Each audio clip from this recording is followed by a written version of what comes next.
UP से बसपा के पूर्व सांसद जयभद्र सिंह का परिवार प्रॉपर्टी के झगड़े को लेकर आमने सामने है। जयभद्र सिंह की पत्नी आशा सिंह पर उनके बड़े बेटे द्वारा ट्रस्ट के नाम पर फर्जीवाड़े का 25 करोड़ का आरोप लगाया गया है, जिसमें ट्रस्ट के नाम पर बने पेट्रोल पंप से आने वाली लागत का अलग से खाता बनाकर आशा देवी द्वारा क्रय किया जा रहा था।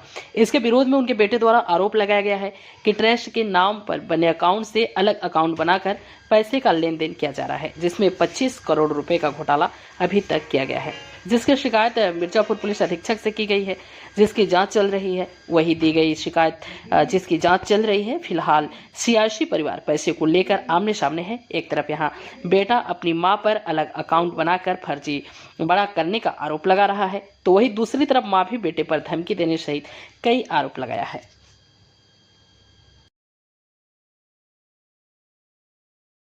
सर एक बार आप अपना पूरा परिचय बताएं और पिताजी के बारे में पूरा परिचय बताएं। मणिभद्र सिंह नाम है, पिताजी स्वर्गीय श्री जयभद्र सिंह। राजनीति से कैसा संपर्क रहा है पिताजी, क्या पिताजी 1999 से 2004 तक सांसद रहे। तो अब किस तरीके का जो आप लोगों पे आरोप लग रहा है, आप उसका खंडन कर रहे हैं, क्या मतलब क्या है का मामला, एक बार बताएं। उसमें एक ट्रस्ट है, उससे बीपीसीएल का एक पंप चलता है, उसमें काफ़ी अनियमितता थी। है ट्रस्ट और खाता चल रहा था प्रोप्राइटरशिप फर्म के नाम से। जब उस पर बात उठाई गई तो उसी पे दबाव बनाया जा रहा है कि उस केस को वापस लिया जाए, तो उसी पे तरह तरह की चीज़ें मनगढ़ंत बनाई जा रही हैं। उसमें शशि भद्र सिंह जो सबसे छोटे हैं, उनकी पत्नी दीप्ति सिंह ने 15-15 लाख रुपए निकाले हैं।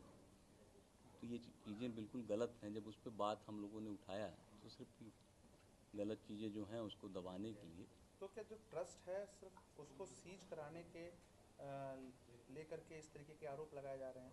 एक ट्रस्ट को सीज कराने की बात नहीं है। जैसे ट्रस्ट है तो उसका खाता भी ट्रस्ट के नाम से चलना चाहिए, वो प्रोप्राइटरशिप रूप में चल रहा है, जो कि गलत है। से गंभीर कुछ आरोप लगाए गए हैं, उन आरोपों के जवाब में क्या कहना चाहेंगे कि उनके आरोपों में कितनी सच्चाई है?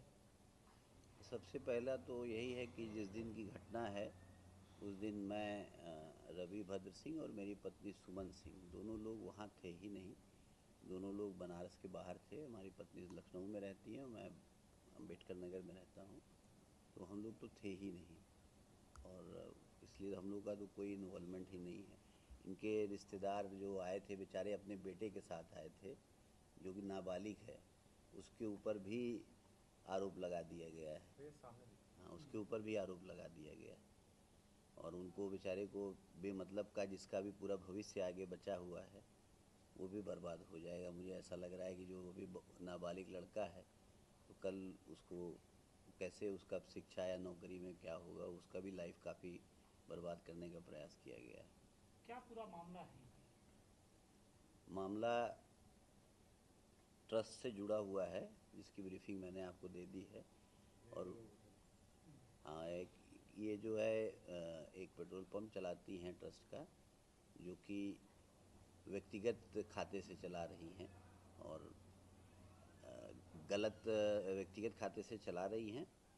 और इनका प्रयास ये है कि जब पिताजी के मृत्यु के बाद हम लोगों को पता लगा तो इसमें इन्होंने सारा पैसा जनहित में खर्च न करके सब अपने स्वयं में ये दीप्ति सिंह और शशि भद्र सिंह मिलके उसको यूज़ कर लिए हैं।